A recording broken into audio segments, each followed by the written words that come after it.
Dost dogonluk döwletimiz Türkmenistana sapara amal aşırdım. Türkiye Devletlerin Kuramasının Yaşlılar Kengeşinin başlığı hükümünde amala aşıran bir saparımızın neticesinde Türkmenistan'ın hormatly prezidenti bilen duşmak maňa netip etdi. İşlerinin köpdüğüne karamazdan biri kabul edenler için hormatly prezidente köp tawursyn aýdýan. Meni Türkiye Devletinin başlygy Recep Tayyip Erdoğan'ın hem de 85 milyon Türk halkynyň adından duaý salamlary we hormatlary getirdim. Bugün biz özümüzi ýat ýurtda diýip diýýomda, ata watanymyzda diýip diýýär. Üýümizden uzakda, ýöne üýümizde ýalýar.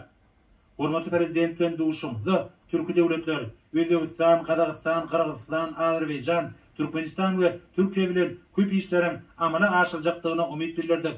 Biz hormatly prezidentiň tejribesinden peýdalanmak isleýär. 12 martda geçiriljek saýlawlaryň Türkmenistany we türkmen halkyna haýyrly bolmagyny arzu edýän.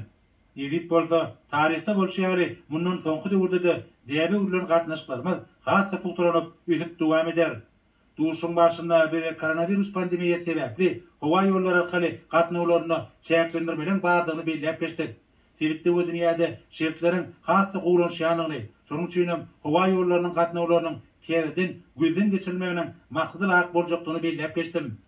Ata watanymyzda Türkmenistany bolýanymyz üçin özümizi bagty duýanymyzy ýene-de bir gedek aýtmak isleýän.